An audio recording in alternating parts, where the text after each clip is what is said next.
This is Rowena Dooley asking Sol citizens to report for duty.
Rowena Dooley asking Sol citizens to report for duty.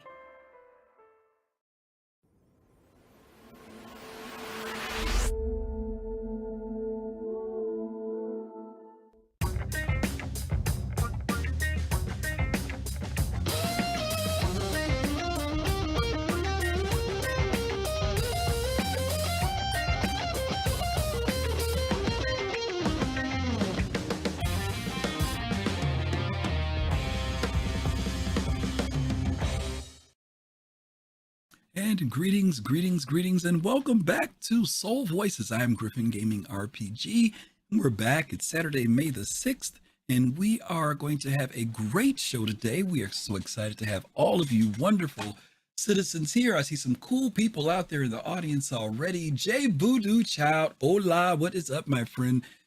Post Cinco de Mayo, so I'll say hola to you. How are you? New Soul Sounds is out there. North End Trooper is there. Pops in Space. Yo Meg. And Fast Cart FC. Everybody's out there. Hey, good to see you guys on a Saturday afternoon. I hope everybody's doing well. This is Soul Voices, our one-on-one conversation where you get to come in and talk with me and share with the community your thoughts on topics that I picked from Spectrum and Reddit. And today we've got 2 from Spectrum, 2 from Reddit. We're between things. We got so much going on. We're somewhere between 3.18.2, 3.19 in the PTU, and what else? We got Jumptown 2.1 kicking off, all types of cool stuff. So we're going to have a lot of fun with the conversations that we have today. By the way, congratulations to the people. Well, I don't know. I guess I will. I'll just say it. For those of you in Europe, those who celebrate the coronation today, I know it's a big day for you. I know you guys are having like late last night, I watched the beginning of the coronation. But anyway, those of you who are celebrating there, I know you're not probably watching the show, so I'm going to say congratulations to you guys on that. And we're going to jump right into it. The title of today's show, excuse me, the title of today's show is, does CIG even play the game? I've heard this, people say this before, does CIG play the game? And I think sometimes when people say it, maybe they speak a little bit out of frustration, maybe, but I've heard this several times and it just popped up again on good old Spectrum. Spectrum will bring it. So we're going to talk about that a little bit. But I want to read to you guys a thread that popped up regarding this. Let's see if I can pull it up here so I'll have it, and then we'll put it in chat. I think Fast Card's out there. So we're going to put this in chat for you guys. But this person had kind of an interesting, well, I guess everybody has something interesting to say when it comes to being on Spectrum. But they had a certain perspective about this thing about CIG. So I'm going to go ahead and bring this up. It's kind of a long thread. Oops, wrong button. Wrong button. 2 wrong buttons. 3rd wrong button. And there's the right button. Let me read this to you guys and get your feedback on this. Don't forget, you guys can come in and share your thoughts. That's what the show is about. Spectrum 1. Does CIG even play the game by Noxtron? with all the recent events and future changes, it feels like they only watch their own trailers. First, they let Xeno run for 2 weeks and say it's not the performance problem, while the community prays to turn it off. And that's interesting. Now, the new claim times in 319. There are now more random explosions, bugs, desync, and just invisible players than ever. And if this isn't enough, they want to take now components out of the shops so we can only find them. And I think what they're talking about is they're moving some of the components and guns and things around again. Some of them will not even be available in shops. The only way you're going to get them is maybe if you are able to capture an NPC ship or a wreck, and you can kind of retrieve them that way. So they're kind of doing this new thing in regard to that. And they say, hello, CIG. Didn't you learn anything over the last few years? So, man, the CIG play the game? Well, first off, do they play the game? Some of them don't really play the game. I mean, I think we've seen some of the devs before where they get into the game and they don't do that great playing, right? And then there's some people who actually do play the game a lot, right? There's some people who we know avidly play the game. We see them in chat or in the game from time to time. But I think what the person is saying is, are they disconnected from what the players really want or how the game is playing? So I would love to have you guys come in and share your thoughts about this. The changes that are happening, and there are a lot of changes happening, but just within this whole aspect of 318 going into 319, they've dropped some bombs on us. There's talk about the new insurance claims, all that good stuff is in there. And in the midst of all the changes, there's still this process of development. So let's see what you guys got to say. We're going to bring in Pops in space first. I think Pops was here first. I don't know if it was Kai or Pops, but I'm going to do age before beauty on this one. So Pops, are you there? Yeah, yes, I am. How are you, my friend? Okay, how are you doing? Good. So I think you saw what the person posting here, Noxtron, had to say about does CIG even play the game. But what are your thoughts about some of the points that he brings up here? Well, I think it's out of frustration, because at first when you read it, I thought that, whether or not, like Disco Lando plays it or, Chris Roberts plays it. At first, I thought it was a question about that, but it seems like it's more about frustration. Do they know what's going on? Do they know what, we're going through out here, playing their game? I think he may be the person that Noxtron. I think he may be missing a little bit here, just a little bit of information. Some of the things that they do, they want us to test them, and they may not necessarily inform us outright. About the weapon part not being in the store, I don't know if that's in preparation of the system that they're getting ready to have, where we can trade our own, put our own weapons on our ship, like that. So they may be taking them out of the store. Yeah. So to force us into, not force us, but to lead us in that direction with the tractor beam. Let me touch on that a little bit, because they did talk about it. What they want to do is introduce some feelings of rarity to some items, right? So that everything's just not available per se, right? You just can't go to the store and buy it. There are some items that might have greater value, right? So if I happen to defeat you in combat and I go to your ship and say, wow, this guy's got a size 5 so-and-so, you know what I mean? That's the idea. Now, let's say I get it off the NPC ship and now it's on my ship, right? Now another player plays, they defeat me. Well, guess what they got? They ended up getting a size 5. So I mean, there is some shuffling around, and as you mentioned, they're trying it out to see how it goes, right? Okay. So then that brings it an idea. Is not really a question, but let's take the Banu Merchantman, for example. When that gets in there, and that ship may have weapons, because we saw it in Jax. That ship may have certain weapons that you can't buy in the store. That's a good point. I did maybe tying that in there together with that. Okay. That's cool. All right. Thank you very much, Pops. Appreciate you dropping in. All righty. Let's see who we got next. Let's bring in Kai Zin, KZ. Kai, you there? Hello. Hey, buddy. How are you? Good. So for the record, Pops is better looking than me, but we'll let that go. Okay. So I think, not picking apart the point by point on this, but I agree, because the question isn't, do CIG even play the game? Many do, many don't. That is also sort of irrelevant. I can't tell you how many games I've seen where some of the most brilliant people at game design are absolute dog shit at playing their own game. It's two very different skill sets, and I don't really care if CIG plays per se. I think the better point, and as you summed it up, is more, is there a disconnect between what CIG sees and or experiences and or values, and what the player base sees, values, and experiences? And of course there is. They literally just did Inside Star Citizen talking about these things and frustrations and questions and how they see it different than us, et cetera. And so to this guy's larger point, yes, of course they see it differently. We and you can't really even say that players all see it the same way. We're a mass spectrum of humanity. We have lots of different goals. There are some people that literally are play testing. They care about the game itself and they're play testing. You have people that are in Evocati. You have people that do the PTUs. Some people don't. Other people, they just show up and they don't give a damn about development or anything else. They want to play today and they want to have some fun. It's, hey, I got an hour. My job sucks.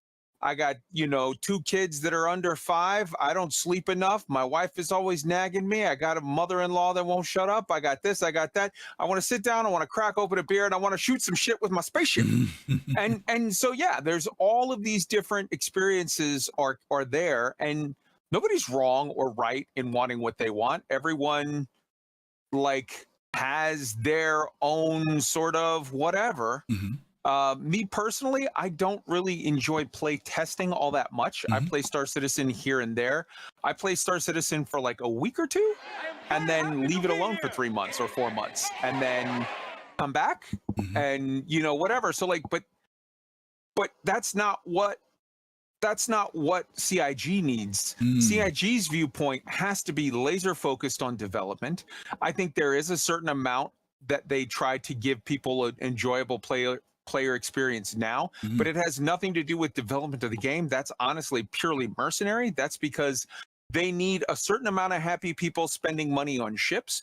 But the reality is they shouldn't be focused on sort of the day-to-day experience. They should be focused on the more long-term, and some of that is going to mean things like, this is not the first round of them taking stuff out of the stores and making it lootable out in the world. This is the second round of that. There will be more of that. You're going to see times where mining makes all of the money because they want to test a new aspect of the mining game loop. You're going to see times where mining pays dog shit.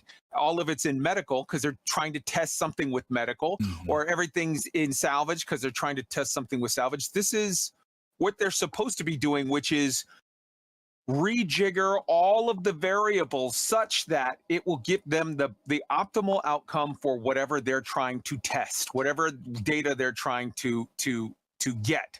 So that's, yes, they have a very, very different viewpoint and experience. And so this guy's saying hey man, do they even want to make a good game? They do, but they don't want to make a good game today. They want to make a good overall game as it comes out. And sometimes those decisions on a day-to-day basis are literally going to just make the game less fun today. Because it's not a game.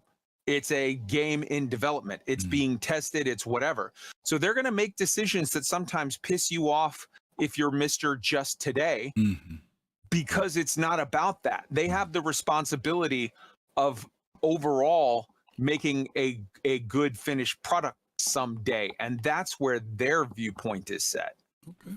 All right. Good perspective. Thank you, brother. All right. Thanks. Kai brings it. Let's see. We got Jay Voodoo Child coming in. Jay, you there? Hey, how you doing today? Hey, buddy. How are you? Excellent. Good. Excuse me if some of these points have been covered before. I'm of the opinion that this is Chris Roberts' game, It is not a game meant for me. It is not a game meant for anyone else other than Chris Roberts. And I think that's very different than any other development game out there. And we've pledged our money for him to do that. And after we've done that, we have very little say in how the game actually becomes about. Yeah. And I think that disconnect, it causes a lot of frustration with the testers of this alpha stage of the game. Jay, let me ask you a question. How long have you been a backer of Star Citizen? April 2017. Okay, so you've been around for a decent amount of time. That means you've also been around long enough to experience there are some things that they've put into the game and then some things that they've, removed, right? Give you an example of what I mean. Remember at one point when we used to quantum jump, you would get interdicted all the time. Remember that? And then I've actually never been in the game. Oh, you've never been in the game. Okay, well, I'll show you. Yeah. That was one of the things. You used to be jumping from one location to another, and then sometimes you'd get interdicted, right? The pilots would stop you. Yeah. They took it out. Okay. At one point we had Tessa Bannister, who was one of the mission givers. She was out of the space station. Not only did they take Tessa out, they took the space station away. We had a place that we used to refuel at one point. There was where you had to go to refuel. It was a big refueling station, right? They put it again, they take it out. What that and CIG has said to us, there are things that they put in the game to see how we respond to it as players, right? They're developing certain aspects of the game. They take it out with the intention of, okay, we saw what we did. We think we can make it better. We'll bring it back later. They've told us that before, that when they brought in the hover, I forget what we called it, the hover thing, when we were flying, learning how to fly. And it was terrible. People hated it. Some people liked it. Some people got used to it. But I'd say the majority of players thought it was too cumbersome. It wasn't worked out well. CIG said, you know what? We hear you. They took it out, but they said, but we're going to bring it back, but it's going to be improved. And so I think that maybe this player may be somebody who has not been around long enough to know that when things come into the game, that they don't mean, and CIG has said this, it doesn't mean that it's going to be in the game. It does mean is that it's something that they're testing to see how we as players are responding to it. My fear, Jay, and I've said this before in previous shows, the more the game starts to feel playable and real, that players will start to forget that it's still, as you mentioned, in development and being tested.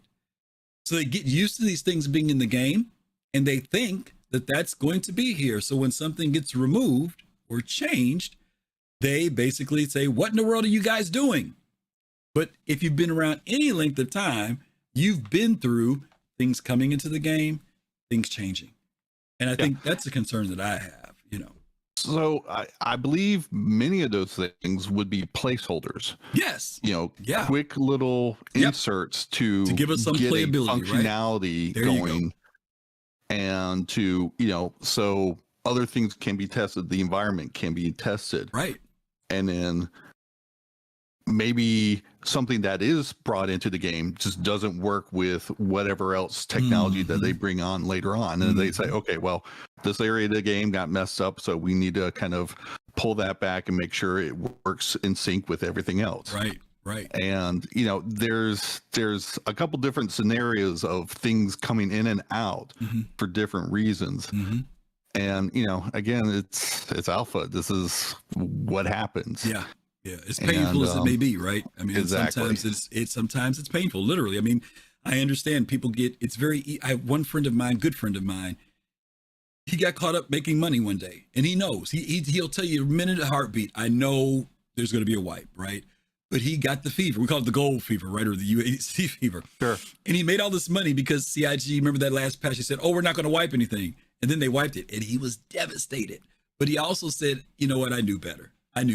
And I think sometimes we get to playing the game and we get used to it and things seem like they're coming together, right?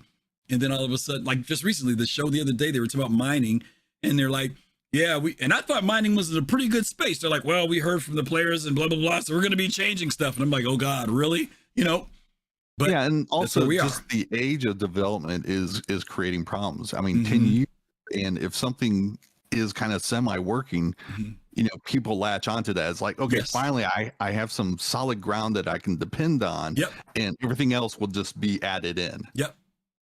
Absolutely. All right. Anyway, Well, thank you. Thank you, my friend. Appreciate you dropping in. It's good to hear your voice again. Thank you.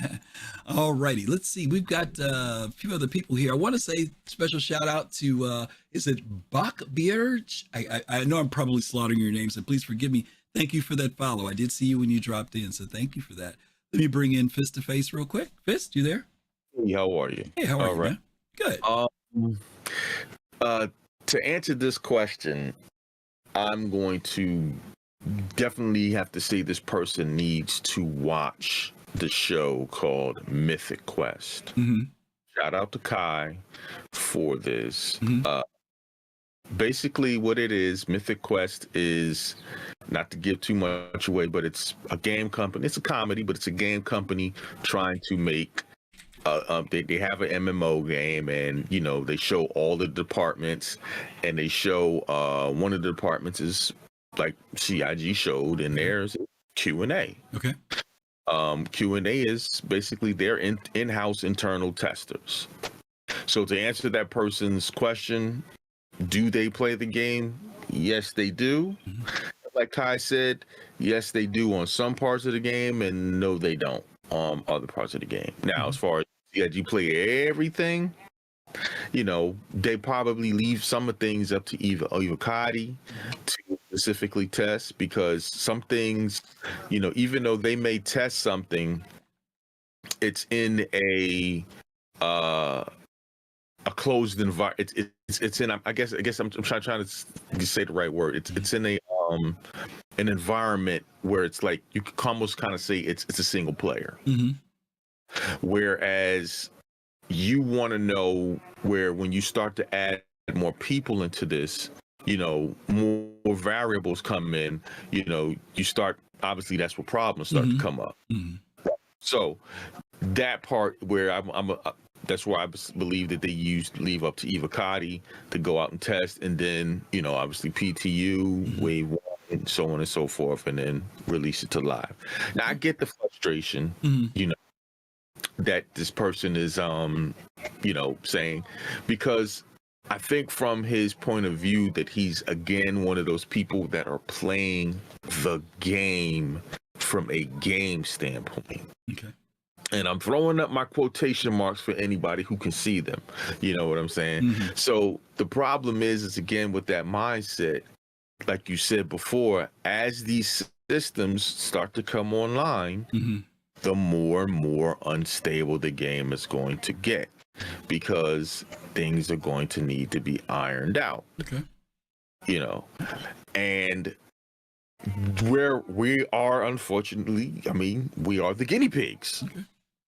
Okay. That's basically what it comes down to, right? We're the ones we've paid to be guinea pigs. Let's be honest. Okay. And I'll just say this real quick. The quicker you acknowledge and accept it, chew it down, however salty or hard it is to get, that you are that person who paid to be a guinea pig, the faster you'll get over it. Yeah. Okay. Fair enough. Good advice. All right, Fist. Thank you much, brother. Right. All right. Next up is Admiral Kusanagi. Admiral, are you there? I am. There he is. How are you, man? Doing pretty good. Yourself? Good. What you got? If you look at Jared, he rarely plays the game. Mm-hmm. And I think that's because he's so involved with it. It's their job to get us a successful, finished, playable game that doesn't look like Cyberpunk or any other disaster that came out. Right. And you have to kind of do it. You have to take care of your mental thought processes so you don't drive yourself crazy. Pleasure with work, because then you have issues. They have a QA people. They have people who are specifically going out there and doing bug checks and stuff like that. I'm not saying they don't play it once in a while, but they're not playing this like I don't think on the weekends and stuff like that, or at night after they get home from work. It's just unless they go in there to see something that seems like crazy that someone told them about. Right. But they're not spending 3-5 hours, a week playing this game, and I don't expect them to, because I expect them to. It's their job to get us a finished product, and it's not their. We're not paying them to play the game in a fun way. Like, hey, we're gonna give you a javelin so you can actually enjoy it. This isn't Patreon, So yeah, that's the kind of the way I look at it. And that's a good point. Eventually, it'd be nice if they do play it when it finishes. But go ahead. No, that's a good point you raised, because people don't realize that in development, people work in silos as well, right? I mean, there are certain people who are working on a certain thing, right? They may be working on that certain thing for 8 hours, 7 hours, 10 hours, whatever. But the idea of playing the entire game or the entire world is not something that would happen during their work schedule, unless you're in some place like Q&A, like you said. You know what I mean? And even then, Q&A is often targeting things that the development has been pushing out, right? I'm not saying that they don't get a chance to just jump in and play randomly, but I'm sure that a lot of their work is very focused as well when they're working on stuff, because they are trying to get it out to Evocati, as you mentioned, who do play. Even Evocati plays focused. There are times they'll tell Evocati, for example, log in and just go to the stores and buy clothes. That's all they want them to do. They don't want them shooting in combat and doing mercenaries. That they want them to do just that. Then there are other times where Evocati gets to go in and play the game. By the time it gets to us, even when we get our patch notes, sometimes it'll say this is the focus, right? For us to focus in on. But most of the time, most people just, the patch is out. I'm just going to play the game, But to your point, I think, like you said, there's a burnout aspect. Like you said, we'll watch Jared log in. Jared's playing Star Trek Online, right? Or D&D, right? He's not necessarily logging in. Yeah, he's playing Star Wars Survivor right now. So, yeah. I mean, and if you bring something up on his stream, it's very clear that you don't talk about Star Citizen on his Twitch. That's and right. That's something that people need to be respectful for. And I think Noxtron needs to remember that, and people like Noxtron. So I'm not saying it's not a point that comes up, by him and others, but they are human beings, and they have to be able to disconnect. A little bit, yeah. It's a good point. Thank you, Admiral. Appreciate you, brother. Alrighty. Coffee, good to see you, man. Thank you for that subscription. 31 months. Woo, another long time watcher. Okay. Let's see. We've got North End Trooper coming in. Let's bring in North End. North End, how are you? Hello, sir. Happy Saturday. Hey, same to you, buddy. Same to you. What you got? So I think reading through this question, it's kind of camouflaging the true frustration I think I see. It's not that they don't play their own game. We know they do. Not everybody does. Right. But those that matter do. The issue is within this question is they're putting stuff out like the claim times without explaining the thought process behind it and get any like sort of feedback from the community. I love that they're adding, like they completely did the mining rebalance and we have to rediscover the stuff. They're not going to tell us what they did exactly. They just said there's a new gem out there, go find it. Right. It reignited my exploration through caves to go find that stupid Janelite that I never found. And now we get to relearn how to do mining all over again. But the frustration is encompassing this question is the claim times, and there are two buckets. One bucket is when they change something up or add something, they want us to go discover that and explore it. I love that. But the other bucket is when you amend something that we've been used to without any forewarning, that can cause issues, especially in this alpha where, if you're flying a Carrack or an 890 jump and your ship explodes to a bug, well, you're just out how many hours? Right. Yeah. That's the issue. But the underlying issue for me is what was their thought process? So like the Nova tank, we had a guy pick it up, I think it was like correct me if I'm wrong, was it like 15 minutes or 45 minutes? It was something huge for a ground vehicle, where the Dragonfly is still an instant claim. So what are they thinking? Is it a categorized type of ship claim? Yeah. Is it because the size of the ship? Is it a military, civilian? Yeah. Are they going to incorporate aftermarket components? Right. So if I throw an XL1 on my ship that didn't have it, does that increase the ship claim time? Because now they have to go get the OEM part. Right. Does this also include multiple systems? And like in Pyro, it's 4 times the size. If you have to claim ship there, it makes sense it's going to take 2 hours because in, theory, it's going to take time for that to go across the entire system. Yeah. A Stanton is not that size. Yeah. Also including the fact that it's only one system. So if I was in Pyro and my ship was in Stanton, are they going to add more time to that claim because you're going across systems? Yeah. So I think the frustration is that they're going to be adding things like this without, I don't want to say permission, but some like sort of feedback. Like, what are we looking at from a data standpoint? I think your point's well made. Here's the reason why I think I can deal with it. And this isn't making me better than anybody. I'm just explaining why I think I can deal with it. I've been so immersed in this game for so long and read so many web pages and watched so many 10 for the chairmans and ISCs and ATFs and RTFs and you know what I mean? I mean, I've digested so much of that stuff. And in my mind, I know that insurance is coming one day, and that when insurance, because this is what I remember CIG saying, insurance is going to come. Chris Roberts said that when they asked him the question of, well, how will you gauge which ships are going to, and he said, well, I'm looking at like how they do ships like naval ships, like a battleship or an aircraft carrier that cost this much money. And based upon that, that's how much money it's going to be in real game money. And by the time you have to get it built, it's going to take this much time. And when your ship gets built, it has to be brought from another system or wherever origin is located, blah, blah, blah. I know all that craziness. So when I hear about insurance and they say, oh, it takes, like, for example, right now, the 890 jump takes 40 minutes if it blows up to get it back, right? Is it 40 minutes? No, 4 hours. It was 4 hours at one point. And if you expedited it, it was 45 minutes. I know for a fact that later on, it's not going to be 4 hours. It might be a week. And you know what? Doesn't bother me because I know all that past information. And so when it comes in, it does not catch me off guard.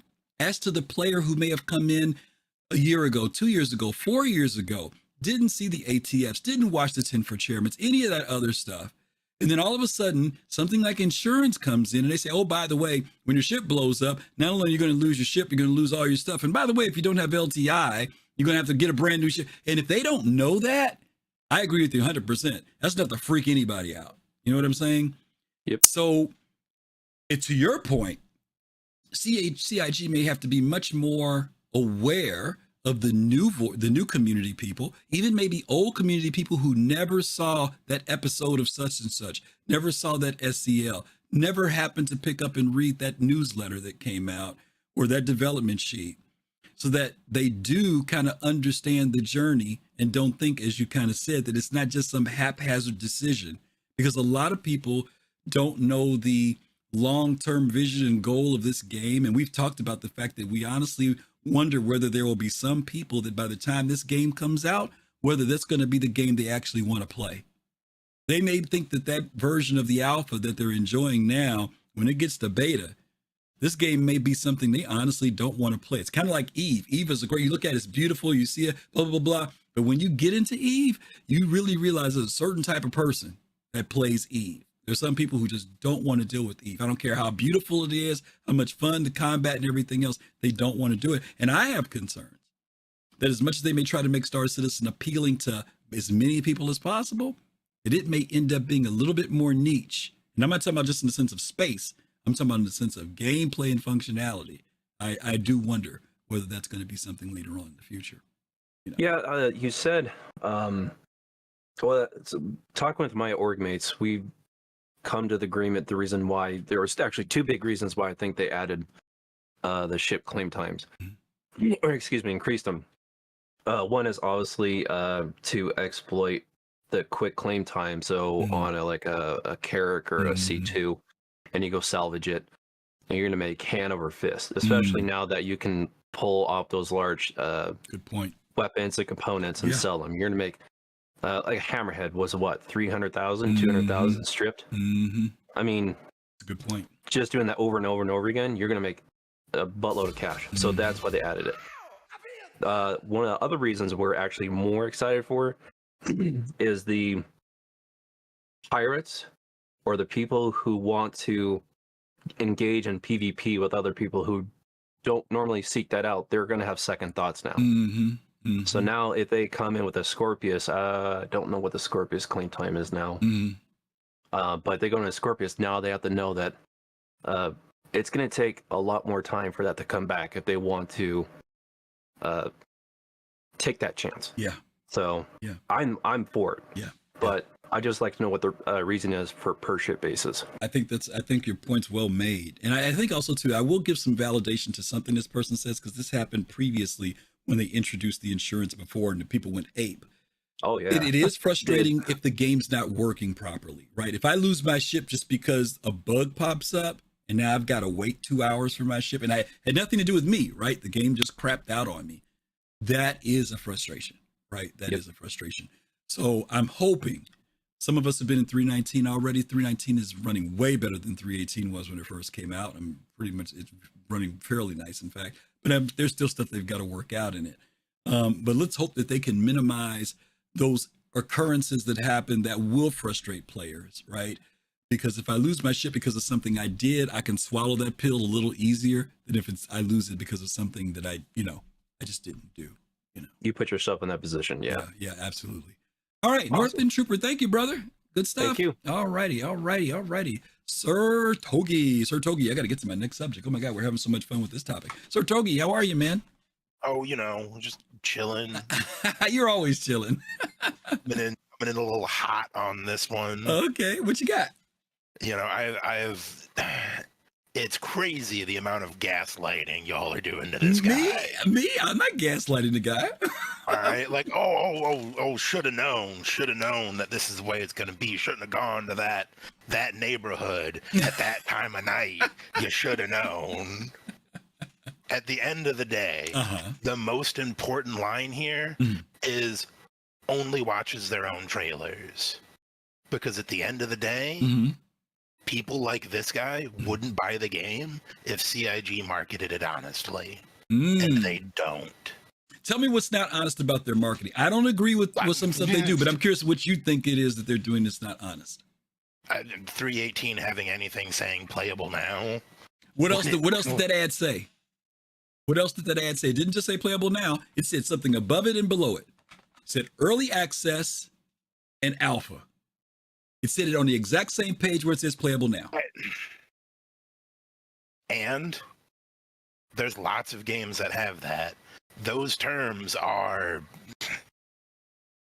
can mean anything that a game wants it to mean. How many games you see say alpha? But playable now? How many games you see say alpha? Very few. Beta? What? Beta? What? Go on advertising? Steam. Go on Steam. Name a space game that didn't come out as an alpha. I don't know that many that played. Where you played might them? Be the only one. Yep. Dual Universe came out as an alpha. Yeah, that one did. That was funded, but that was a crowdfunded alpha. You're right. It was. That one was. What was the other one? I'm pretty sure. But what does that mean to gamers? Dangerous. What does that mean when gamers see that? What does that mean to them? Does it mean, regardless of what I see visually, what does it mean to gamers? Are they ignoring it? People always say gamers don't know how to read. People say it all the time. Gamers don't know how to read. Is that the case? Gamers expect a game that can be played. So that means that they don't know how to read. Especially when it says, I'm pretty sure they read playable now. Yeah, but they got that part. But if it says early access, it says bugs. Beta says polish. Anybody who's gaming knows that. And so to come into this and say, they're being dishonest. I agree with you. Marketing wise, they're pushing the limit. I agree. Because guess what? Playable now is in bigger letters than alpha and early access is. So I get that. I agree with you 100%. I don't even think they should have advertised. I don't think there should be any commercials. unless the game is stable enough to play. That's how I feel about it. They could have waited a month, 2 months, and said, okay, it's better now. But right now, it was funky. I agree with you on that point. Yeah, and it's just until they do something about addressing these kinds of people that, I mean, again, like Fistaface said, it's like, oh, this guy's playing it like it's a game. CIG markets it like it's one. What do you expect? I won't even put it on CIG. If I watched a streamer, let's say you were streaming, and I watch you for 4 hours and you play the game and I don't see any bugs, you know what I mean? And you're having a great gaming experience. I was like, hey, shoot, let me log into that thing. I mean, it could be something as simple as that makes me log in. And again, as a gamer, am I really going to be, if I saw your experience was good, you know what I mean? And you were having fun, am I going to be worried about that same thing happening to me? No, I'm not. I'm going to get in and play. And that's why I said earlier, when I used that example of saying people like old guys like me who've been around since dirt, my brain processes this process totally different than someone who may have come in over the last 2, 3, 4 years. And I'm not saying any shade toward them. I'm saying I understand why they may feel when these things pop up, they like, whoa, the game's not even working. You guys are introducing more stuff. You know what? For me, it doesn't bother me. But for them, I get it. And I agree. Maybe there needs to be maybe it needs to be something the CIG keeps that in mind, that regardless of how much you say early access, no matter how much you say alpha, no matter how much you say playable now, you have got to still, in a very proactive way, remind people why this is happening when it's happening. Not just announce it, but there's reasons why we're putting this stuff in. Like, for example, Xenothreat ran for 2 weeks, which is what he mentions here, right? People kept saying, why are they running Xenothreat when the game is buggy? Well, if you played it before they dropped Xenothreat, the game was running fine. When Xenothreat came in, that's when all the bugs came up. Now, the only way they're going to fix it is by putting Xenothreat in to find the problems on a mass scale. Now, if people don't know that, they obviously get frustrated because they want to do Xeno. Xeno's very profitable. They make a lot of money, right? Yep. And do you know what else they had a commercial for? Xenothreat. Yeah, absolutely. Absolutely. And I mean, it was completely borked.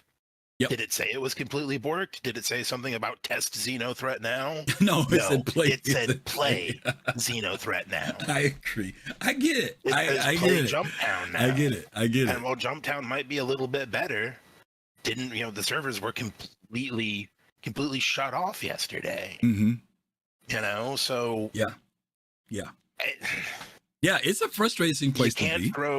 You can't throw all of this at the feet of the people who are paying for this project, because this isn't CR's game. If this was CR's game, he could pay for it himself. You don't think it's CR's game? It's CR's vision, and we have bought into that vision. Right. We have decided to buy into it. Listen, this is no different than it might be CR's boat. But we're the ones rowing. Let me tell you this. This is no different than public television. You watch public TV and they show something to say, do you like what was on our show? If you do, give us $20. We'll send you this DVD. That's exactly what they do. They give you a freaking virtual ship and say, if you like it, that's fine. We're not investors. We have no voice. The voices that they give us are totally up to them. If they want to listen to us, they do. They don't have to. And there's a certain aspect of privilege. Let me say this. Let me tell you what I say they don't have to. They don't have to, because they always run the risk that if they don't, losing us. That's the negative side. If they choose not to listen to us, they could lose us, but they don't have to listen to us. They could do it their own way and decide to say, we're going to let the chips fall where they may. That's their option too.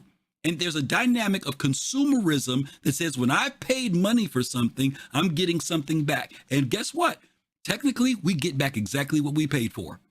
Whether it's 1 hour in the game, 30 days in the game, 3 years in the game, our obligation is done. Literally, legally, it's done. Now, as gamers, we want more. Done. Okay, so what's outside of that? What options do you have outside of that? That's it. We have a warm feeling. It anymore. I mean, that's true. That's true, right? You don't have to. It might be a technical. That might be, they might have fulfilled their obligation technically, right? But they have not done it functionally. Okay, so the practical the practical application of what we want out of this game is a game that's playable. Agreed. And meets and should meet what they've presented and offered to show us. I agree with you. And I guess what I'm trying, and I'm told you, I know you're not saying that. What I am saying is this. Some of the players, honestly, not you, they have an attitude of what's the word I'm looking for? Their expectation for what they want from the game doesn't. Okay, let me use the example I was going to use a second ago because I don't want to hold you up. No Man's Sky, right? Yep. A lot of hype about it when it came out. Presentations on television. You know, Sean, what's his name? Murray he was on a late night show. Everybody was just thrilled about this virtual game, right? Everybody's pumped up about it. One of the hugest hype things, 2013, Sony says, we're going to give you some money. We're going to help you distribute it. They make them push it out in 2016, not ready. One of the biggest game flops in gaming history. One of the hugest, right? This guy was getting death threats, hate, everything else. You know, he had to disappear off the planet, basically, because people were just angry over a game, mind you. But, you know, people paid their money. They're upset. Yep. Now, since 2016 to 2023, they have kept their nose to the grindstone and ultimately delivered what it was they promised. The game is playable. People like it. The vision of what he expressed in the day, we can now go into the game and see it. It took them, they started in 2011. It took them almost 12 years to get there. Okay. Now I'm saying that from a historical standpoint because the gamers don't look at it that way. The gamers look at it from a consumer standpoint of here's the game. I got it. It was broke. That's it. They've not paid history to the curve and watched what's happened. Some of them have not paid attention to what's happened. Now, I'm sharing that because they didn't have an obligation. They could have stopped there. They could have stopped there and said, well, the game didn't make it like a lot of other indies do, a lot of other studios, right? Technically, they couldn't have stopped there. Why? All right. There was things on the back of the box that said that it was multiplayer when it wasn't. Exactly. But So why couldn't they have stopped? Got them in problems legally. Sony pushed them out to do it. I don't know if Hello Games would have gotten in trouble for it because it was Sony's decision to distribute it. They knew that game wasn't ready, and Sony chose to push it out anyway because they were trying to meet the Christmas deadlines for consoles and all this other crap, which is the same thing they did with CD Projekt Red when it came to freaking, you know what I'm talking about, Cyberpunk. Same trap. Now, hear what I'm saying. Listen to the traps that these companies are falling into when they're pushing out games and products that aren't ready. Then when CIG says, we're not going to tie ourselves to a publisher, say we have the freedom to make sure that doesn't happen, well, we still bark. Not you, but we still bark. Yeah. Right? I would say that CIG chose the funding model and the development model. All right. Mm-hmm. And there's good things about it. There's bad things about it. We're looking at one of the bad things about it. I agree. The marketing aspect, we've talked about this before. You and I have talked about this before. The marketing is not, you know, it goes for, if you don't want to deal with the legal, there's an ethical side, right? Or just the way you treat the community, right? There's a dynamic there that could be better. I agree with you 100% on that, right? Communication could be better. The way they process things to the community, as far as like for example, there's some things they do. Remember, we've had a couple ships come out where the information was wrong, even when ships got released and stuff. People bought stuff under the wrong impression. There's a lot of stuff they could do better. I'm not going to take that away from it. I'm not trying to persecute this person. I'm just trying to observe that, as I said earlier, my concern has always been that as this game becomes more, as you, in your terms, playable, that there will be a loss of understanding that the game is still broken, regardless to whether I watch a streamer play it for 4 hours, whether or not I watch the trailer on YouTube, whatever it is, people are still mentally going to embrace the feel of a game that's working, even if we tell them that it's not. And I think that's a problem. And I don't know how to work. I don't know what the solution is to it, to be honest with you. Maybe there isn't one. I don't know. Maybe there's just this weird tightrope that we all have to walk with this. You know? Yeah, and I think that's it exactly. And I think that CIG has been doing a just phenomenally bad job the last 2 years of maintaining that tightrope. Okay. Of giving us less. And again, concerns like this are valid. Okay. You know, you can't just I know it's testing. He probably knows it's testing. But, maybe. Yeah. You know? Yeah. I don't know. Again, you know, don't get me wrong. I know people who've been in the game for 1 year who will write stuff like this. I know people in the game for 8 years who will write stuff like this. Yeah, I mean, you know I've what I mean? Since 2017. Yeah, yeah. I don't know if it's time. With this. Yeah, I don't know if it's time. That's what I'm saying. I don't know if time justifies either position, because I know some people who've been in the game for 2 years who don't write stuff like this, and I know people who've been in the game for 10 years who don't write stuff like this. So I don't know what's the ingredient. And I don't want to dismiss what the person's, because these are legitimate things. Bugs, desync, those things do exist. They're real in the game. I don't know. It's a tough one. I don't want to belabor the point anyway, but Sir Togi, thank you as always. You always bring in you always bring in the other side for us and challenge us to think about things a little bit more. So thanks, buddy. Okay. Yeah. All right. Talk to you later, bud. Last one I'm going to bring in is Zirin. If Zirin is still there, he has his mic muted. Let's see if Zirin pops up, because I am running super late. I've almost been an hour on this topic. There he is. How are you, man? Doing great. I hope everyone can hear me at least. We hear you fine. Yep. Okay, cool. I think I know this individual who posted this. He's definitely been in and around a bunch of the communities I've been in. Okay. I don't like to put people on the spot, obviously, but he's opinionated. I can definitely say it. I say that, but with a grain of heavy rock salt. Okay. Emphasis on rocks. Okay. I will agree that with you, Griffin, that without Xeno threat running on the servers, it would definitely run much smoother right now. Mm-hmm. I mean, that's everyone in chat probably agrees with me. Okay. If Xeno threat wasn't working, 3.19 would be a legendary patch right now. Okay.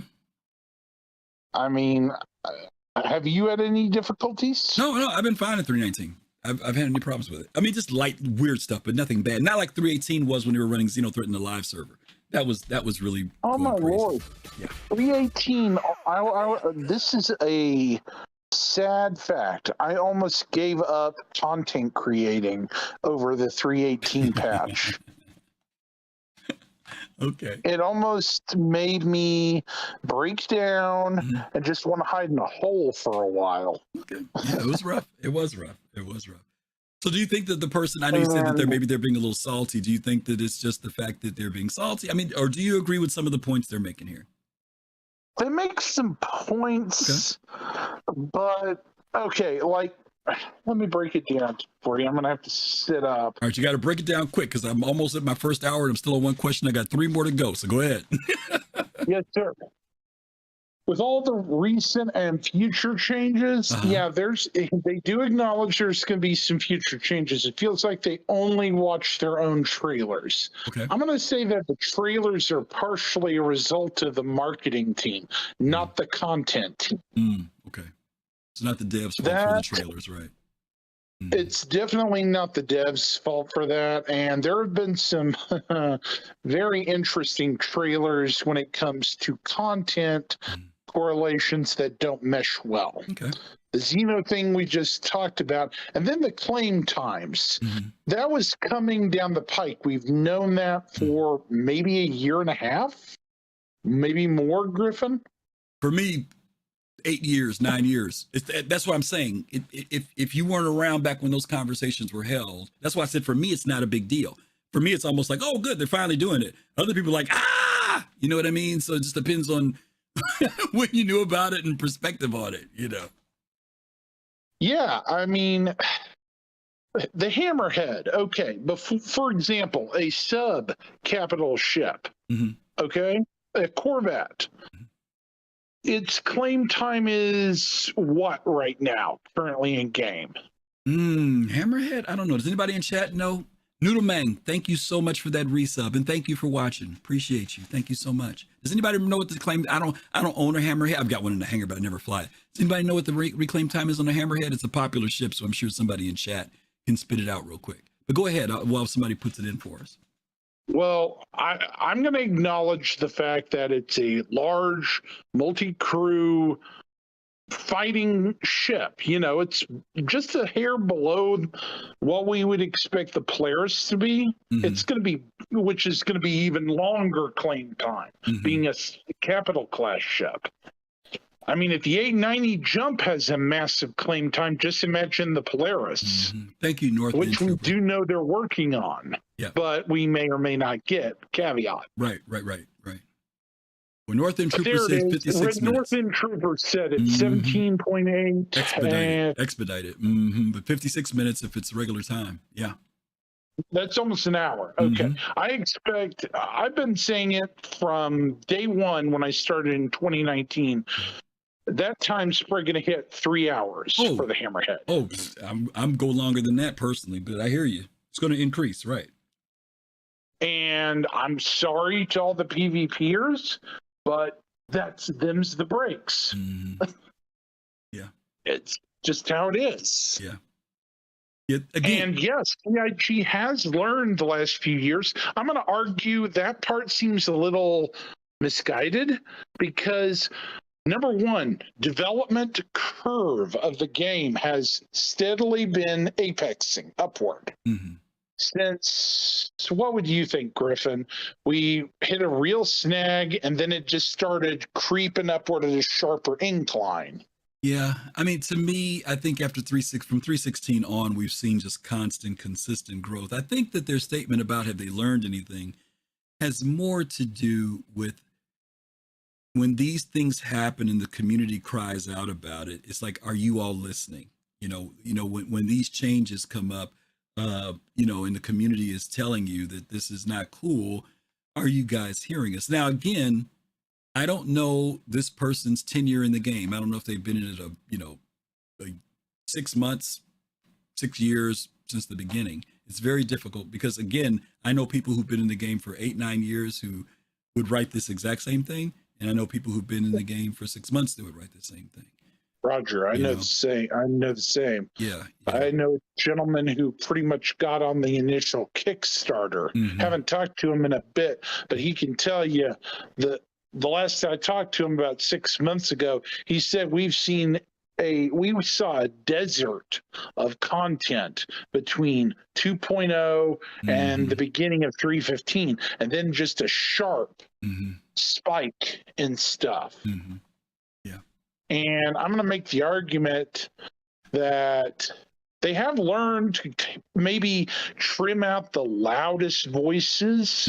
Some of the people who are obviously troll baiting CIG. There are quite a few that, how do I put it, Griffin, without being terribly rude? I know some people write stuff just to get folks fired up. I know what you're saying. I want to go back to something that Sir Togi said. I'm not trying to rip into this person about this. What I am trying to raise up is this idea about development. And Fastcart just put in that this person enlisted in 2018. So they've been in here for a little over 4 years, right? We know that there's frustration. Everybody experiences the frustration.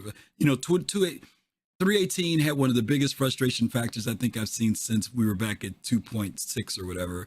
And that was the fact that people just couldn't log into the launcher, right? We've had some bad stuff before, but when I can't even get the launcher going, or when I can't even get past the splash screen, and we're not just talking about 2 or 3 people, we're talking about thousands of players who literally for a week, 2 weeks, 3 weeks couldn't even get into the main menu of the game. Very frustrating, right? Very, very frustrating. And on that same token, you have to remember during the time period you're talking about, they had a back end. Right. Yeah, not the back end we have now, but with 318, we ripped out the old backbone of the game and put in a brand new shiny backbone into the pre-existing old code, and we're like, what the heck for the best? But it turned out actually to be a lesser disaster, I've heard, than the 2.0 to 3.0 disaster. But let me tell you the difference in it. There was a psychological thing that happened with that patch with 318, and I've got to get ready to move on, Zirin, so forgive me. Yes, sir. No problem. Here's what happened that was different. It was so much on the back end that we as players were totally subject to CIG getting it fixed. There were no workarounds. There was no rationale. There was no logic to how to get the game to work. all we started finding out was that it didn't make a difference if you do a character reset. It makes a difference if you restart your computer. It makes no difference. Nothing we could do as players got us into the game. And that was frustrating because we've also gotten used to finding those really weird things that we do to make the game work. You know what I mean? Even in its broken state. Yeah. So psychologically for us as players, people were just would log into our Discord and I'm in test. And is the game working yet? Nope. That was it. They're gone. I mean, that was it. You know what I mean? It wasn't even, let's not even try. You know what I mean? So there was a little bit psychologically different than this time than other times when we've been able to figure out weird ways to get into the game, even if it's busted. We even talked about this a while ago. Why do we keep coming to a game that's busted and keep playing it every day, right? There's a whole nother psychological thing to that. But let me move on to this next subject, okay, Zarin? Thank you for stopping in, brother, okay? All right, guys. No I got to leave early as always today, guys. So please forgive me. I don't want to. Zarin's a good friend, so I don't want to make him feel like I'm rushing him. But I do need to move on to this next topic. I'm not even sure if I can get to all three of them, but one of these I do want to get to. Let's see. What time is it? It's 3:04. Jesus, I got 35 minutes. 30 minutes. Okay, let's do this. I'm going to narrow this down. Let's get rid of that one. Boy. Okay, let's do this one. I'm going to skip number 2. I'll let you see what number 2 was going to be anyway. This was number 2. Survival mechanics have spoiled the game. And we've talked about CIG and what survival mechanics are. This person thinks that having food and water is a survival mechanic in the game, and it's too much to have to worry about food and water. I'm not going to even talk about that one. Let's go to this next one, though. Some of you guys may have already seen this. CIG posted this. I picked this off of Reddit, that there is a new ship manufacturer. If you have not seen it, this name popped up, right?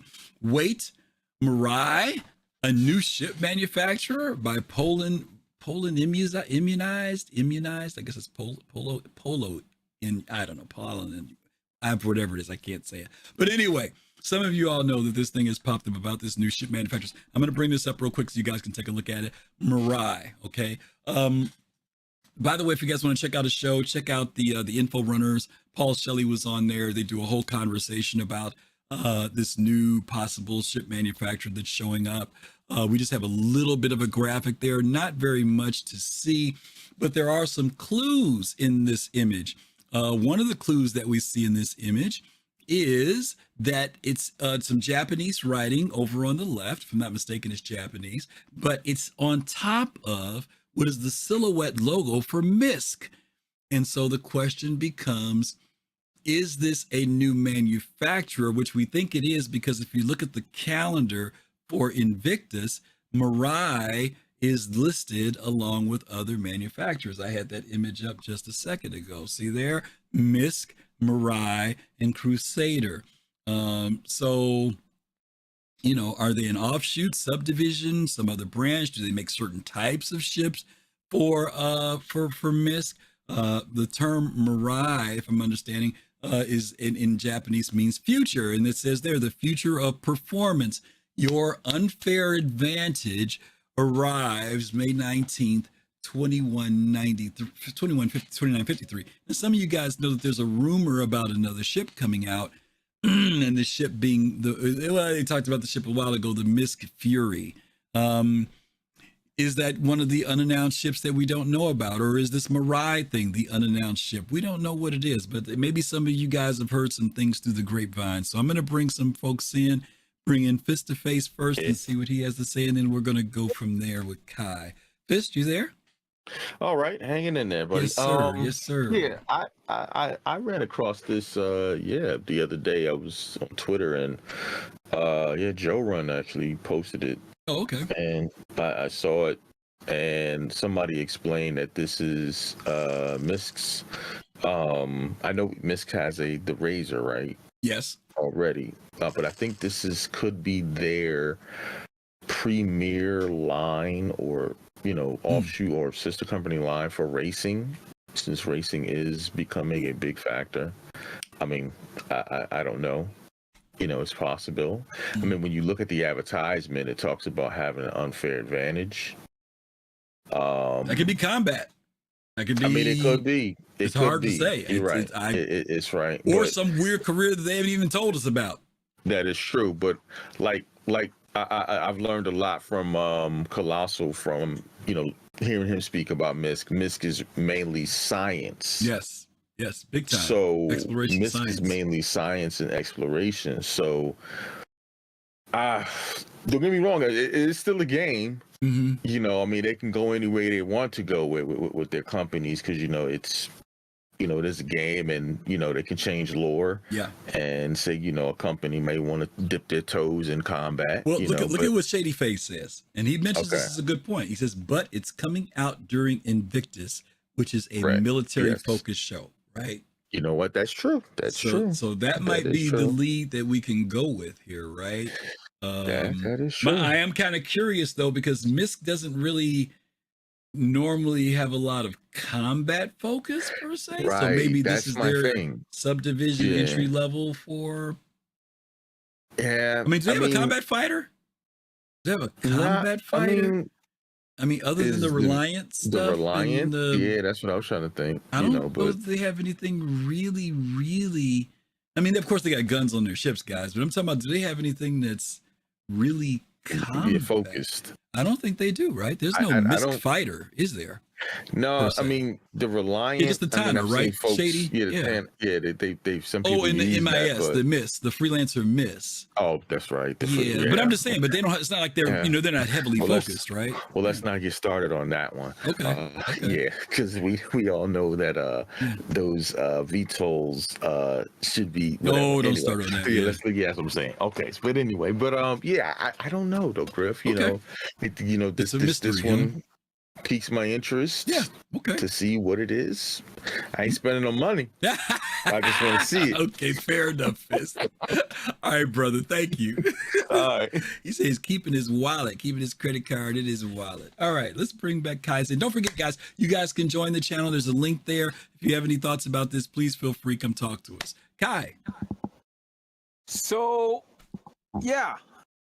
Couple of things, and this is just wild off the top of my head guesses. I'm whatever. Okay. I'm thinking what we're looking at here is some kind of a hybrid. So like Toyota has Lexus. They own it. I'm thinking what we're seeing here is some hybrid between either like MISC and Musashi for like a single line of ships, or if you think about it, the Xian language stuff is very Chinese pictographic looking. It very much looks like Mandarin characters.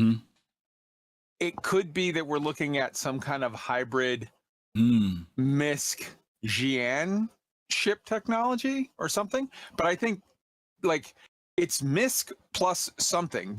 I don't think you put those two logos right next to each other without trying to draw attention to the fact that this is whatever. Yeah. And on your previous question that you kind of skipped through, I think you had kind of answered it yourself earlier when you said by the time this game is done, it might not even be something that some of the players now are interested in. You know what I mean? Like as things get more sort of detail oriented or more realistic or whatever, some people are gonna get out of it. Sure. All right. Yeah. That's my crazy thought though. It's MISC something. It's something else, some type of weird hybrid. It's the Lexus to MISC's Toyota. Well, what's the name did that what's the cargo ship that it's a hybrid? Well, but I mean that's using the band or whatever technology. Yeah, right, but I'm just saying, you know what I'm talking about. The weird boxy weird one that GoBots when it takes off, and it's got the boxes on the outside. The Raylan,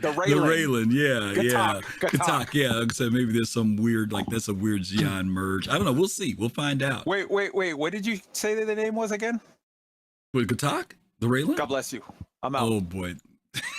I fell for that. All right, let me bring Admiral Kusanagi in. Admiral, you there? Yeah, I'm here. Yeah, what you got?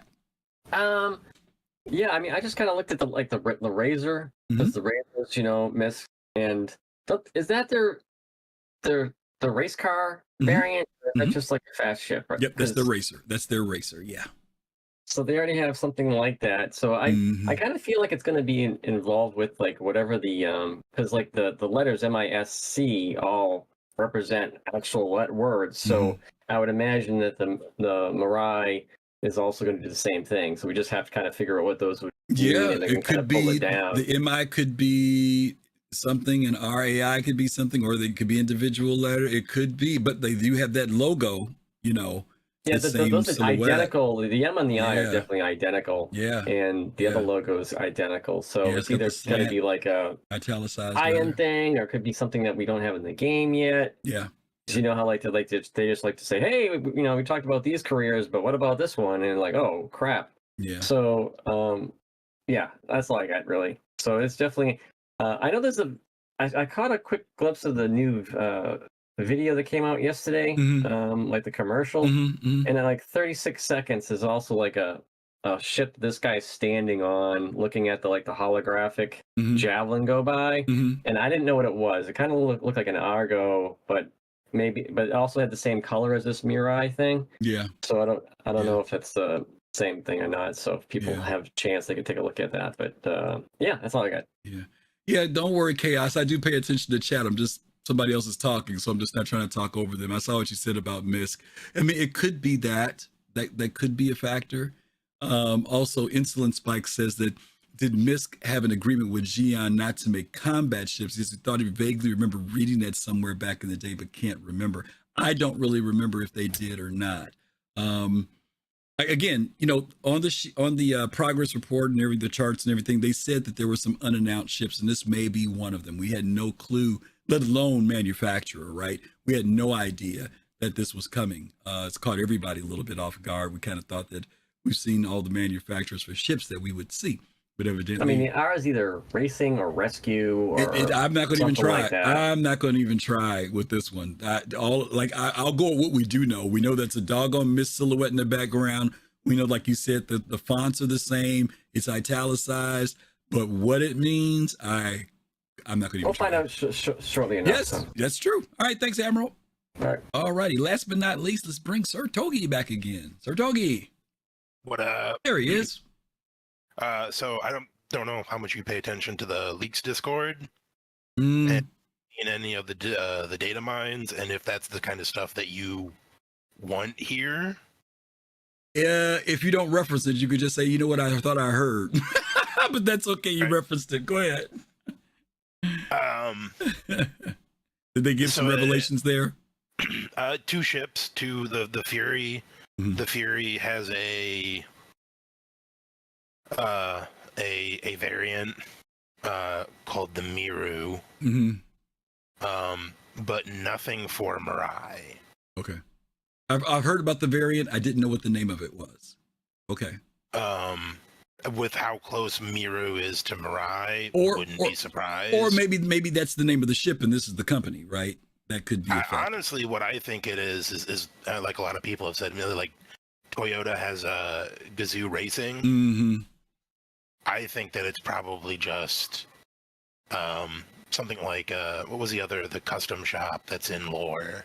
Oh, I know what you're talking about, the joint in Cousin Crows. Cousin Crows, yeah.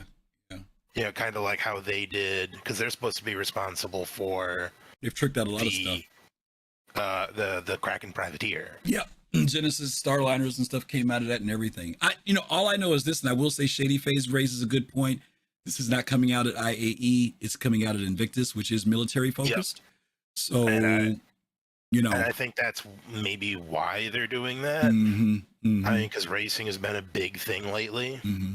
Yeah. So I'm thinking that they're going to have a combat variant, and then they're going to have a racing variant. Okay. Possibility. That's my 2 cents. Well, as was just said, on a not hot take for once. It's a prediction. That's all. It's just a prediction. That's cool. Thanks, Sir Togi. Yeah. Okay. Last but not least, let's bring in Red Bear. Then we're going to hit our last one for the day. Red, you there? Yes, I'm here. How are you, my friend? Good evening. Good. Good. Yeah, I think it's a sub-brand of MISC. Okay. Mirai.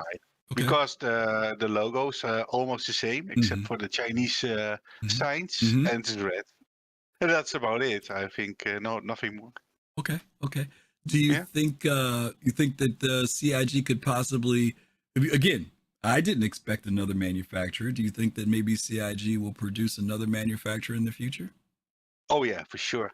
Okay. Yeah. I mean, ships are popular. Ships are popular, right? I mean, they're popular. Exactly. And, why not? Weirdly enough, I'm some of my ED friends are in here. My Elite Dangerous friends are in here, but you guys may be able to correct me. One of the things that's ED, as popular as ED was, I think ED only has like 35 ships in the game, and players in ED have been wanting and waiting for more ships to come. I think their last ship that was produced was in 2018, and that's something that they've always wanted. So I guess ships are popular, you know. Yeah. Besides that, the verse is big.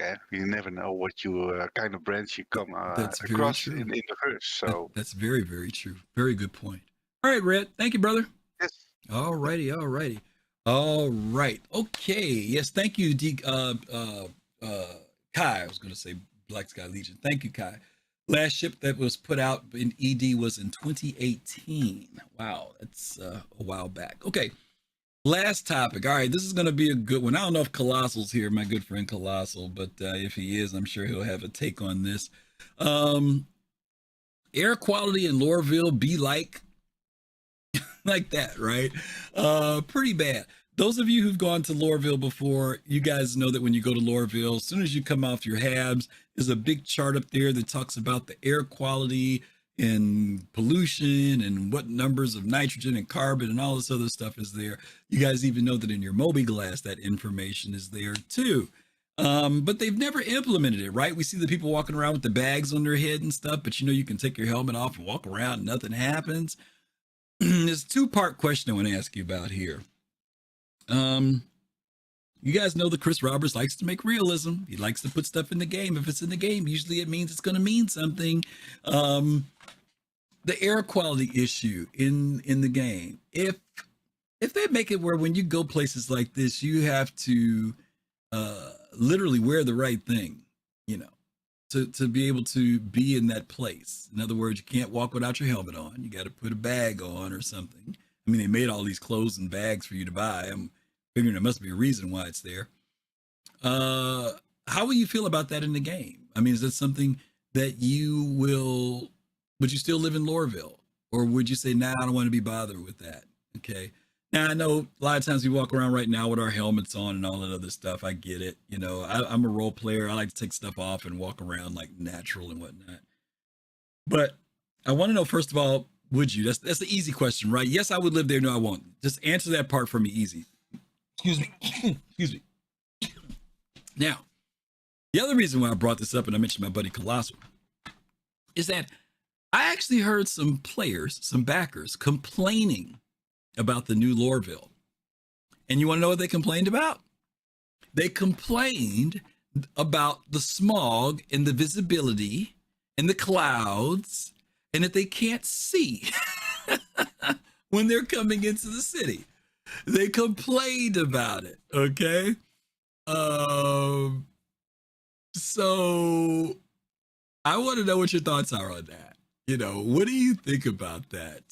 Some of you may have flown into 319 and checked it out. And, you know, if you come in a certain time of day, it looks really great. You know, first time I flew there, it was raining and I couldn't see that well, but it was nighttime on top of it. But once I got past a certain point, it was like, wow, this looks amazing, right? But some people have complained about it. So I'm curious to know what you guys have to say about that. So tell me in one quick answer, would you live in Lorville or not if it's got bad weather and you got to wear a helmet or wear a bag or whatever? But the real question I want to ask is your thoughts about players complaining now that Lorville is, you know, too smoggy, too foggy, too cloudy, whatever the case may be. Let me bring in Fist. Fist to face. Yeah. I'm first today. All right, cool on this one. All right. Yeah. So, I guess this person doesn't know what the lore is on this place. Maybe. I'm assuming. Okay. Okay. I mean, they're being funny. This person was being funny on the thing here. They're not complaining. Yeah. They're not complaining. They're just being funny. They're not complaining. They're just talking about how bad because now the charts, they've done the revamp. It tells you how bad the weather is. That's all. They're being funny. Right. Okay. Well, then, I mean, this is pretty cool then. Mhm. That's pretty cool because, I mean, it shows the the lack of care and tyranny that just oozes from this planet that we visited the other day, me and you and Pops. Okay. You know, I know somebody in chat is seething at their teeth because we were talking bad about their their home. their home. Slime hole, muddy. This is my home. Yeah. Yes. Yeah. Well, pretty much. But you know, I say this to him, not to mention any names. Let's see how your character, you know, when the game goes really live, and how your character, you know, pans out with this bad air quality, because you ain't getting on my ship with a cough or anything. You understand? All right. Fair but enough. I'll leave it like that. I'll leave it like that. Thank you, Fist. So silly. All right, let me bring in Kai Zen. Kai. Hello. Hey, bro. So first off, looking at that chart, let me tell you right now, Beijing has worst air quality most days. That's true. All right, you said you wanted answer number 1 and answer number 2. Answer number 1, would I live there? Hell yes. Okay. With the bad air quality. Okay. Answer number 2, people are complaining, saying, oh, it's bad, it's this, that, and the other. Yeah, it's a video game, bro. When I want to play Blade Runner, I'm gonna live in Lorville for a month with the smog and all the crap, and I'm gonna be walking around speaking half Chinese and half jive. I'm gonna be playing full on Han Solo, Robot Man, Blade Runner, and having a good time. Okay. And then when I want to go ahead and play The Mandalorian, when I want to play Space Western, I'm gonna move to a desert planet. And then I'm going to do this and I'm going to do that. Like you say, like, oh man, it looks this, it looks that. That's the point. You want to have paradise. You want to have hot shithole, cold shithole. You want to have tundra. You want to have tons of different experiences. And then people can, it's a video game. People can play the experience. If you say, hey man, we got 12 planets and they all look the same and they all look kind of okay.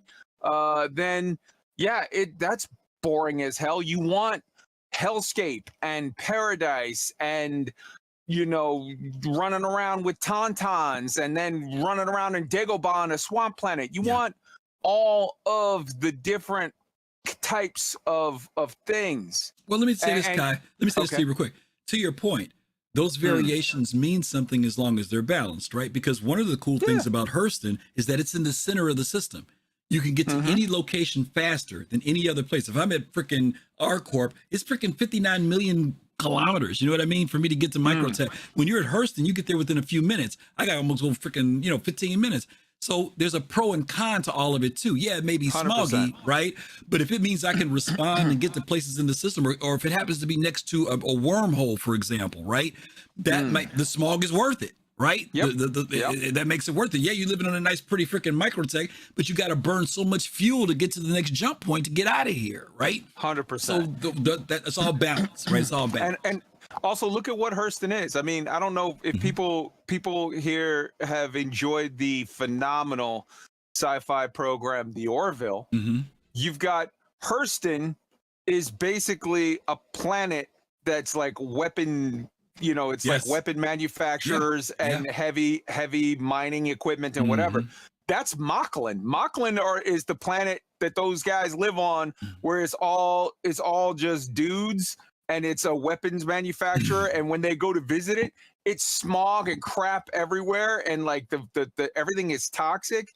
And those people, they can eat like cardboard or like steel or like wood from a table, because like their digestive system is like that whole race is like developed to like survive through anything. Like that's kind of what, like, so Hurston is supposed to be, I mean, the planets that exist throughout the spectrum of the game are supposed to be both a variation of every kind of weather, but also a variation of like every kind of government, between hippies to pirates to, corporate fat cats to, Fascist, something that feels very Apple, something that feels very this. So like, yeah, it's part of it. It's part of the whole experience.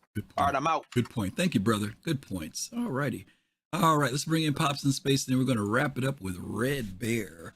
Pops, you there? Yeah, yes, I am. What you got, buddy? Okay. Well, to answer your question, would I live there? Can I give you 2 parts? Sure. Make it quick. Now, no. Yes, maybe. Okay. And my point is this. Okay. like you said, and a couple other people just mentioned, we don't know the full lore of Lorville. They could add things in the future. It could be an uprising that may happen there. They are going to add more reasons than we know right now. And then people are going to, and may get upset when they start adding these other lures into it, because they already told us there's going to be an underground. It would become more attractive to players. Right, exactly. They may add things that are there that you won't be able to get anywhere else. Okay. So don't write things off yet. Yeah, until it's there. I think, Pops, the thing that got me was the fact that, you know, first of all, let me say this, because I know there was some Bonsai said something earlier. I want to address something that Bonsai said. When you go to Lorville, it's not always terrible there, guys. It's not always, because you may come in there and the weather's halfway decent and you can see very well. But then there are other times you come there and it is pretty foggy. It's pretty smoggy. Right. Same thing with Microtech, right? You come in some days, it's a clear night. Some other nights you come in, it's a blizzard, right?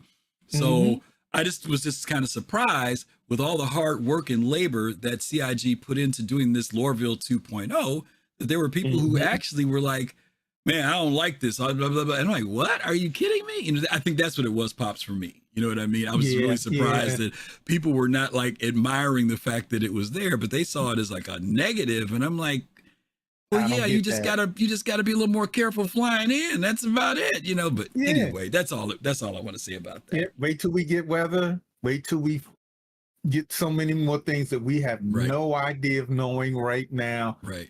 And we're gonna look back. What is this? This 23? Right. 23. Wait till 26 comes. And then we'll be looking back and so cool. All right, Pops, thank you much, brother. Okay. All righty. Red Bear. Oh Lord, I got one more person in here after Red Bear. I should have known. Red, you there? Yeah, I'm here. Yeah, what you got, buddy? I got Ni Hao, Griffin. That kind of says like in Chinese for Ni Hao. I would live there. Okay. Hurston was one of my favorite planets so far. Because you couldn't land everywhere. And for the people who nag about the visibility and the smog and cannot see, there's always a subset of people who doesn't like a thing in Star Citizen because it has a lot of things. Okay. So other people don't like piracy, other people don't like mining, other people don't like, etc. You know, it's a game that everybody likes and everybody hates. Right. That's what I have to say about it. Oh, that's a good point. I think that as Pop said a minute ago, I think that they remember how many people didn't go to Orison because they hated the departure heights, and then once they changed that number, now everybody wants to go there. I didn't bother me. I didn't mind the 150,000 because I was smart enough to get in a small ship and fly to there. I wasn't trying to find no big ships out of Orison. But other people, once they lowered the height, all of a sudden people said, "Oh, let's go move to Orison." So I understand. I think we are used to the first trips with big ships from Hurston, right? Yes, yes. Could have like half an hour. Right. And then we thought, you know what? Let's be smart and get a solid ship. And then our trips were much faster. Exactly. That's why I wish that they kept it, because it gave the smaller ships a more meaning. Reason. Exactly. Yes. All right, Red. Thank you, brother. Yes. All right. Last but not least, we have to bring the ambassador for Hurston himself into the chat here. Colossal, how are you?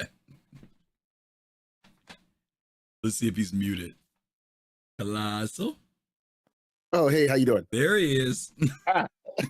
Hey, Griff, how you doing? So I see your little comment here. I think it's fantastic. This dude here, Cursed Linden. I'm sorry if I got your name wrong. Fantastic. Bravo. Good question. I know you're baiting people over here, but I'm going to ask you a question. Yes, I would live on Hurston in a heartbeat. And to those people who claim to be my friends or things like that, or are my friends and so forth, I'll be right there singing 2 songs for you. One, the first song I'll be making you singing is "Nobody Knows," right? Nobody knows trouble, and then of course I'll be right there with the Hurstons, with Constantine handing out those airbags, giving you the same smirky look that Palpatine gave Mace Windu when he got thrown out the window, type deal, So it'll be fine at Hurston. I think this provides great gameplay. You know, every planet is not going to be the same. I just hope people don't run around here crying all the time like they did when Hurston first came out, when they said the atmosphere was too tall to get out of, you know, and things like that and so forth. And they said the same thing about Horizon or Orison. You know, every planet is going to be different. Every planet has to be unique. And I'm pretty much satisfied with the amount of smog that they have for Lorville. I think it fits the lore. I'm waiting for the changes to happen, such as, you know, a smoggy atmosphere to a little bit better breathing atmosphere. Those types of gameplay features gives brevity and life to the game, and I just think that you know, I think this is a great question to ask. I don't think this person is ignorant of the lore at all. I think they know exactly what they're doing with this question, and I appreciate the question that they're asking, because this allows for a little bit of a conversation on, you know, which planet are you going to live in and why. And I appreciate the Hurstons as far as the lore. This is just the lore, guys. I appreciate what the Hurstons got going on. But I'll be definitely right there with the Hurstons hanging out. So those paper bags for people who claim to want to visit the planet. All right, Griff. All right. Y'all make sure y'all check in with Colossal Customs when y'all get there. All right. He'll hook you up. All right. Well, anyway, that's it, guys. As always, I've got to leave a little bit earlier. Reload, thank you so much for that sub. I saw you pop in. Thank you so much for that.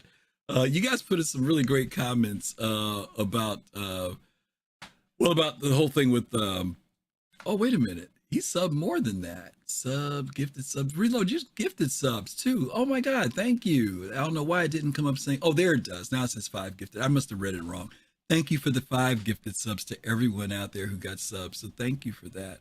What was it I was going to say? Banzai. Okay, no, that was it. Yeah, that was it. I like Lorville. I'm not necessarily, I've never had a problem with Lorville per se. It's just not my place. I live in R-Corp, but I've got other alts that are in other places. But I do like Lorville, and I think if you haven't seen Lorville 2.0, you guys make sure you check it out. It really is amazing. CIG really, really put in the work, and for them to build that landing zone out like that, I can't wait till they come back and touch R-Corp. They did some improvements to R-Corp, but I think they're going to probably do just a little bit more. But they're just doing such a great job with these landing zones. So check that out when you guys get time. It's a lot of fun. If you're going to wait till 3.19 comes out, then you'll be excited when that comes out and you get it, okay? Let's wrap it up. Let's talk about what's coming up on tomorrow. Our Sunday show, 8 p.m. Eastern time. We're going to be covering community tools. There's a lot of stuff that we use while we play Star Citizen that CIG doesn't provide, that people in the community have come up with. There's everything from fleet viewers to tools on doing trade. There's places where you can buy ships, gray market. There's information that we get from places like Spectrum and Reddit. We're going to be talking about all the different tools that are out there that we as backers of Star Citizen use or can use. There may be some stuff that you've never even used before. So tomorrow we're going to be talking about that on our main show on Sunday evening at 8 p.m. Eastern. Don't forget that today is also PodSat Saturday, the day where we partner with some of our other colleagues in the Star Citizen community. Paul Shelley with the Astropub, with the Captain's Table at 6 p.m. Eastern. Don't forget, make sure you tune in for that. They always have great other content creators on his show talking about the latest and greatest that's going on with Star Citizen. And also the OGs of Star Citizen Relay. They come on at 9 p.m. Eastern time. You guys tune in and check them out. They've been playing the game. They always share a wealth of information about Star Citizen. Also ask a lot of good questions and things to think about the development. That'll be at 9 p.m. Eastern time. But we do want to say, support both those guys. They're really, really great people that give out great information. They've been around the longest, too. They're kind of like the longest content creators for Star Citizen. I think Paul started in 2015 or something like that. But anyway, don't forget, join us on tomorrow for our Sunday show. Let's see. Did my good buddy, I know Fast Cart's already on top of it for me. We are going to do a raid of one of our own, Yo-Yo Meg. Yo-Yo is playing Star Citizen right now. She has been killing it every day. So when you guys get over to see Yo-Yo, let her know that you came over from Soul Voices. Give her a follow if you're not following her. She is just such a cool gamer, a cool person, one of our newest members of the Soul Citizens team. And hopefully we'll see you guys on tomorrow evening at 8 p.m. Eastern time for Community Tools. As always, as we tell you guys, stay safe, stay healthy. Peace. Thank you, D Polite, for following right at the end. Thank you so much. Peace, love, and soul, gang. We'll see you guys later. Take care of yourselves and enjoy the rest of the weekend. Ciao.